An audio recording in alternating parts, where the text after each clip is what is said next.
Back live, and we've got some exclusive input here on the right stand shared with us by Manoj Kumar Gupta, Network 18 Group Editor, Investigations and Security Affairs. And we'll have Dr. Anand Ranganathan and also Government Media Advisor Kanchan Gupta ji joining us on this issue. This is Bangladesh, and there are multiple threats that are staring at Bharat. Let's just take you through quickly on what we've been able to glean and understand. First up, we show you an exclusive report by Fortify Rights on the dangerous situation in our neighbouring nation, Bangladesh. This exclusive report shows that Rohingya terror groups are attacking Rohingyas in Bangladesh refugee camps. Now, after the Yunus government has taken over the reins, a new wave of abuses being perpetrated by armed terror groups operating within Bangladesh's refugee camps with absolute impunity. Rohingya militant groups like the Arakan Rohingya Salvation Army or ARSA and the Rohingya Solidarity Organization RSO have carried out systematic violence in these refugee camps. Survivors repeatedly say that they may be killed at any moment. ARSA and the RSO, which have at times shifted their allegiances and methods, are responsible for widespread abuses in the camps. Now, their actions range from enforcing brutal justice within the camps to engaging in the overt acts of violence against individuals who oppose their authority. Bangladesh's authorities not only neglected the responsibility to shield refugees from such abuse, but sometimes colluded with or turned a blind eye to these acts. The detailed analysis provided by Fortify Rights report gives a dangerous picture of life in Bangladesh's Rohingya refugee camps. Now, this report also exposes the failures of the Bangladesh government and security apparatus in the country. We got more news.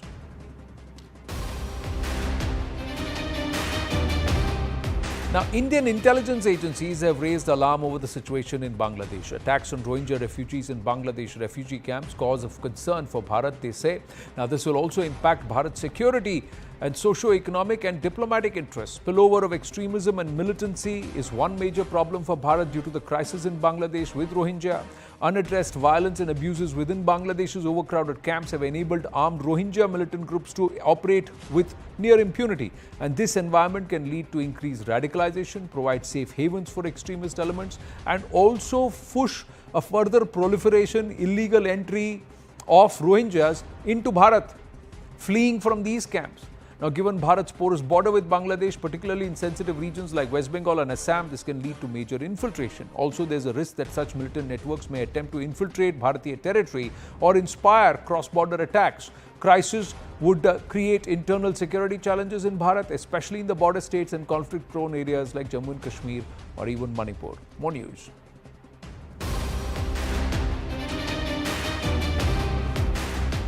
Now, CNN News 18 has also accessed an exclusive intelligence note on the JMB or the Jamaat-ul-Mujahideen Bangladesh. Its associate groups in Bharat, splinter groups of the JMB active in Bharat and also after the release of top Al-Qaeda in this region, in the subcontinent leadership in Bangladesh. Security agencies are on high alert after the arrest of some individuals last year. JMB is a deadly terror organization of Bangladesh and have been behind simultaneous blasts in 63 districts of Bangladesh. 2 incidents by JMB in West Bengal took place. Second attack in Bodh Gaya in 2018. And after the JMB crackdown, splinter groups joined the Al-Qaeda, ISIS, Ansarullah Bangla teams. Now, they've even traveled to Syria. The new Yunus government has released all major cadre of these groups. So there are serious concerns with respect to Rohingya militant groups and some serious radicalization threat with these cadre, and they're being clear, recruiting camps for some of the far more fundamentalist outfits. Kanchan Gupta ji is with us, Senior Advisor in the INB Ministry. Dr. Ranganathan stays on. Kanchan ji, namaste. This is a cause for serious concern. How can Bharat address this? Dada, you're on mute. Please unmute yourself. Yeah, go ahead, please. Sorry. This is actually cause for India at 3 levels. The cause for concern for India at 3 levels. One, if there is a push factor happening among the so-called Rohingya refugees in Bangladesh, Cox's Bazar and down the coast, then they will try to further move on towards India. Now, we already have a sizable number of Rohingyas who have sneaked in. They have not sneaked in through the land border or the riverine border. They have sneaked in via the Sundarbans estuary with more than welcoming support from the uh, party in power in West Bengal. And if you move up the estuary from the Sundarbans up to Canning and beyond, you will find a large number of Rohingyas who have been quote unquote settled over there. Now, if their number further increases, we are heading into a situation where incidents like what happened in Mothabari, I presume your viewers are aware of what happened over there. 2 or 3 days ago, there was a riot after sunset, houses were burned, and the slogan, the most prevalent slogan, was that we won't let a single Hindu live over here. This is all on video, so it's not a question of proving it or disproving it. So in this situation, the threat is very real because they don't stop in West Bengal, they move onwards. We know that there are Rohingyas in Delhi, in the national capital region. We know they are there in Haryana and beyond. This is a situation that should cause alarm to all Indian citizens, and it should definitely cause some amount of review to how to stop this trend and how to ensure that if the Rohingyas getting at each other and killing themselves is something which the Rohingyas must deal with. It's not for us to deal with. Our problem is the spillover effect of what's happening and what this report so extensively describes as what is happening in the so-called refugee camps. Then we need to look at our next strategic. But the fact of the matter plan. is that if we know that these Rohingyas are here and they have entered our country illegally, what have we done as a government, as a system, to ensure that they don't come in, or we send them back from where they have come? One. Two, they are also now getting their paperwork in order. Those who claimed कि कागज नहीं दिखाएंगे are the first to get their paperwork in order. Okay, let me begin from your second point. When they enter Indian territory via the estuaries of Sundarbans, their entry is facilitated, and then the acquisition of identity papers, for instance, getting their names onto the voter list, or to get them an EPIC card, or to get them an Aadhaar card. There is an organized racket in West Bengal, and it's a flourishing racket. People get arrested routinely, but the racket continues. I mean, recently, one woman was arrested who used to provide them with SIM cards. Now, why is nothing being done? Well, the Modi government has moved for their expulsion. They have sought the extradition of the Rohingyas in India. But we have to keep in mind, because we are not signatories to any international refugee convention, we owe them nothing, we owe no responsibility, and as far as we are concerned, as far as the government is concerned, they are not welcome over here. But the problem is you have had both the lower courts and the Supreme Court intervening in the matter. They have also instructed that their children should be provided with education. They should be provided with the basic amenities, for instance, water, power, health, etc. Now, in this kind of a situation where you have the judiciary holding back your hand, and where you have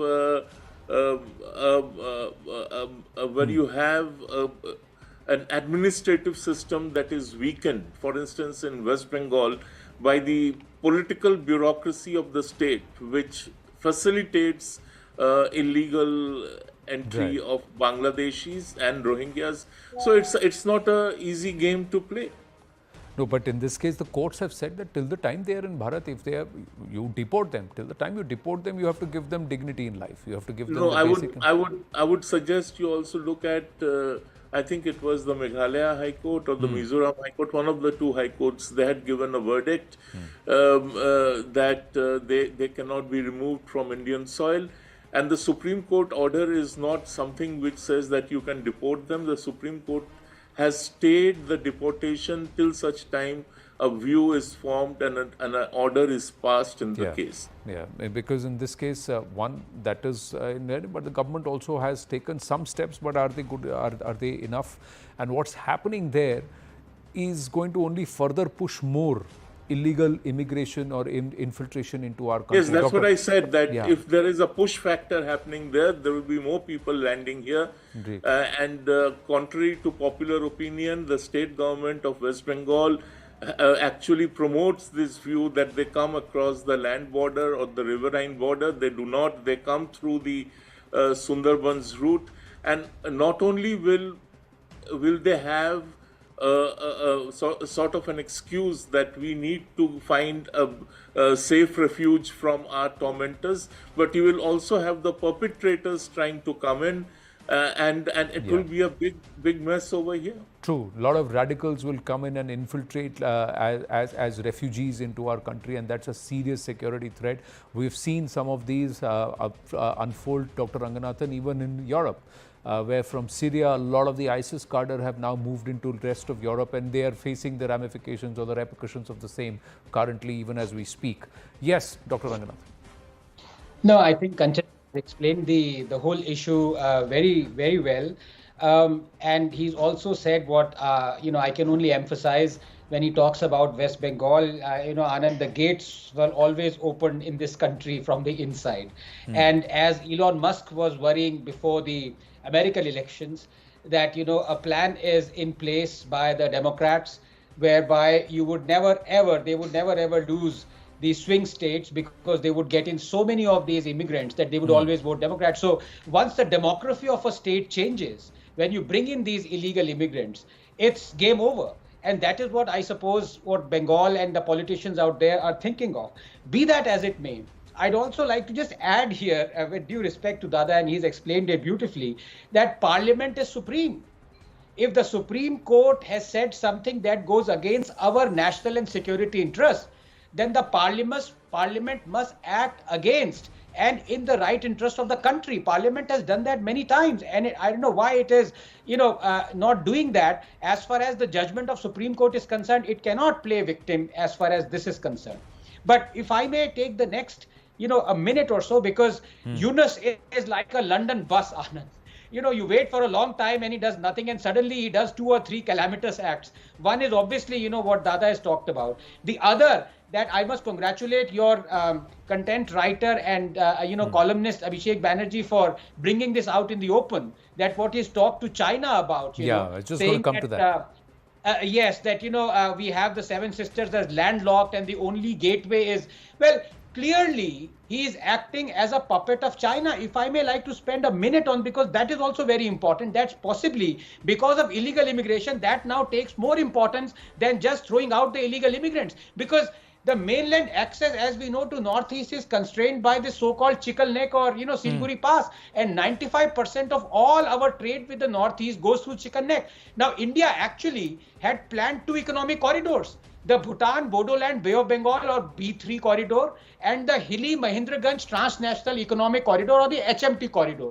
They will, when complete, revolutionize connectivity, trade and security in the entire region, and that is what is troubling China and its newfound poodle Yunus. The Meghalaya Chief Minister Sangma already claimed that 100-kilometer HMT corridor will cut travel time and cost by half. Now Bangladesh is flanked by Hilli in West Bengal and Mahendraganj in Garo Hills of Meghalaya. To connect them would mean bypassing the Chicken Neck altogether and cut travel distance by 700 kilometers. Authority, Indian Railways had already conducted a survey, but then came the coup in Bangladesh, and now there is a Chinese and Pakistani puppet in place. It goes without saying that China doesn't want this corridor, and that is why the ventriloquist is speaking through the puppet. But the other corridor, the B3 corridor, is a more secure and strategic initiative to connect Bhutan with the Bay of Bengal through Assam and Meghalaya. There will be key transit points like Jogi Jhopa in Bodoland and Phulbari in Meghalaya that will serve as logistical hubs for B3 corridor, allowing access to water, rail and road cargo, providing us with access to Bhutan markets also. Importantly, Anand, Northeast, especially Bodoland, will again become rich and economically more stable again. That is what China doesn't want. And so it is acting through its puppet. So it's a double whammy like a London bus. No, interesting that Can I just add, to what Anand said just sure, now? Sure. Yeah, interesting. You use this analogy. The fact is that Mohammad Yunus was seen as a US puppet, and now he's seen as a Chinese puppet. So, how they swing, like the Pakistanis also do when convenient. He's somebody's puppet. I mean, let me just put some context to this.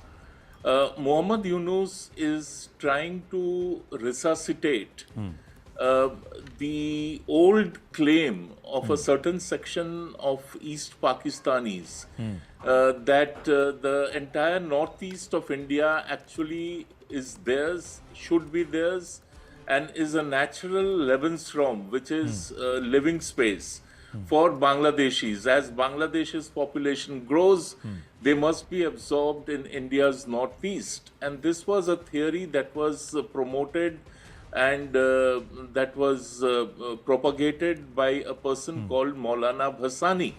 And the Bhassani theory was a very, very scary theory because what it said was that India's territorial jurisdiction should end with near about the chicken's neck, and the rest of it should be Bangladesh's, and or East Pakistan's and later Bangladesh's.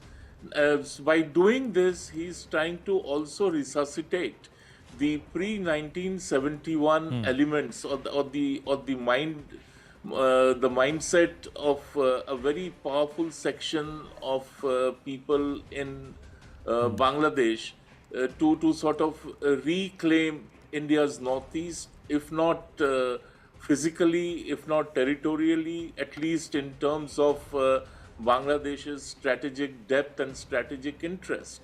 So we must keep that in mind, and this is history repeating itself. Earlier it was Moscow backing him, now we have Beijing backing the new tyrant in the bloc. Well, we've got news on this, on the China aspect, and come back to you, gentlemen, after we just share this with our viewers.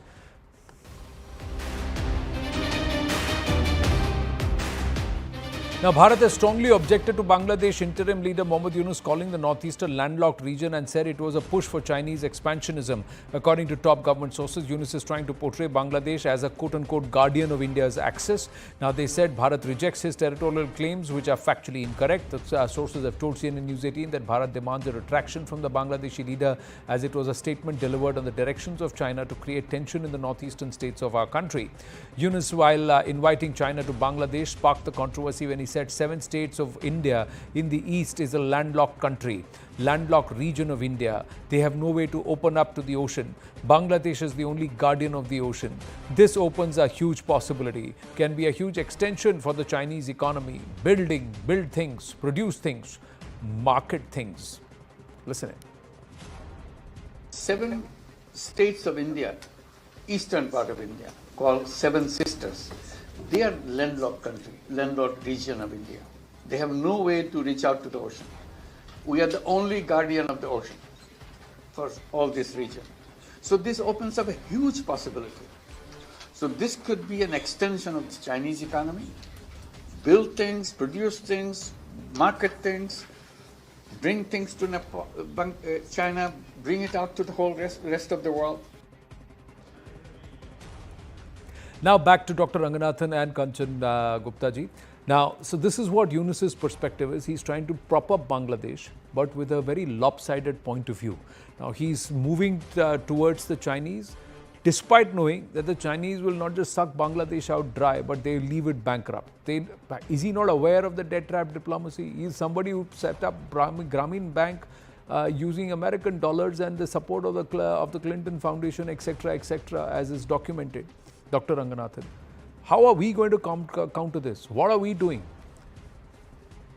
So 2 points out here. As I've already explained, the reasons why he said what he said, and Kanchaja beautifully elucidated why this guy is repeating the historical errors that were committed, I dare say, with us taking part in them, because we let loose and we let the sleeping dogs lie, and that was the problem out there. The fact of the matter is that he and China do not want these two corridors to come up. Now, it is but certain, as long as Yunus is there in charge, the first corridor that is going to link Meghalaya through Bangladesh will not come up. He simply won't allow it. The problem with China is it doesn't want to, want us to make the B3 corridor as well, because it wants access to Bhutan and doesn't want India to be friends with Bhutan. So it is an all-out, you can say, a proxy war that China is playing through its puppet. And when you said, isn't Yunus aware? I'm sorry, Anand, Yunus is very much aware of this. Yeah. He is taking part of it. But the thing is, Kanchan Gupta, the erstwhile government was toppled by the Americans because they thought Sheikh Hasina was doing the same thing. Now they have gone ahead, and it was the previous administration that helped propped up Yunus there. The current disposition says we got nothing to do, we're going to focus on ourselves. You can do whatever you want in your own backyard. So much so, he said that Prime Minister Narendra Modi can deal with Bangladesh.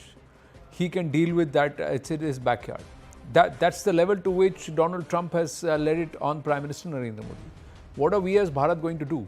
How are we going to tell Bangladesh, A, behave, B, give it a democratic electoral leadership which even its army chief wants, remove this puppet who's been displaced there and who is not vacating that seat despite promising that within 90 days he will commit Bangladesh to elections.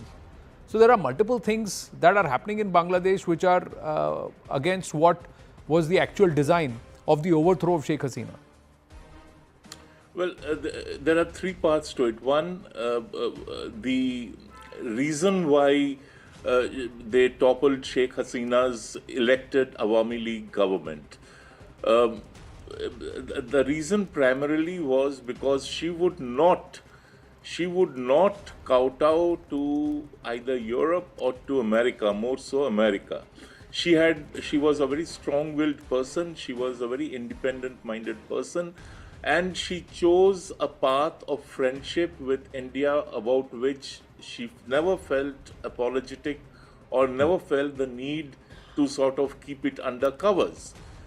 Which was equally true for Sheikh Mujib, her father. So she gets toppled. It was a regime change. It was a regime change that was funded by the various fronts of US aid. The American mission in Dhaka was totally involved with it because, curiously, the mission head flew out of Dhaka the moment the regime change happened, never to return again. So we know all that. Now, what happens next? Unfortunately, Anand, we get to choose our friends, but we do not get to choose our neighbors. So Bangladesh is a neighbor with whom we have to live, no matter what the situation over there, no matter how bad the situation over there, or no matter how bad their intention is towards India. Now, that is where our own diplomacy comes in, and I think our diplomats have done a very fine job of letting Dhaka know where we stand. The Prime Minister himself, if I'm not wrong, at least on 3 occasions, right, he has directly brought up the issue of India's expectations, including the de-escalation of targeted violence against Hindus and other minorities in Bangladesh. And lastly, we have to now think afresh because what existed does not exist anymore. And I can't quite imagine a very early change in the political realities of Bangladesh. Right. So in that context, we have to push ahead and do our best to protect our own concerns and to protect the region's concerns. Well, I thank you, gentlemen. I have to wind up. Spare the rod, spoil the child. And if I were to quote Sheikh Mujibur Rahman, he thanks Mata Bharat India for the birth of Bangladesh. So perhaps there is a hint there if you just go back to those quotes and remind Bangladesh that they need to thank Bharat for its even existence and perhaps somewhere a firmer hand to deal with them. Thank you to our viewers for watching. We're going to wind up the show on that note. Stay with us. Brass Tacks follows.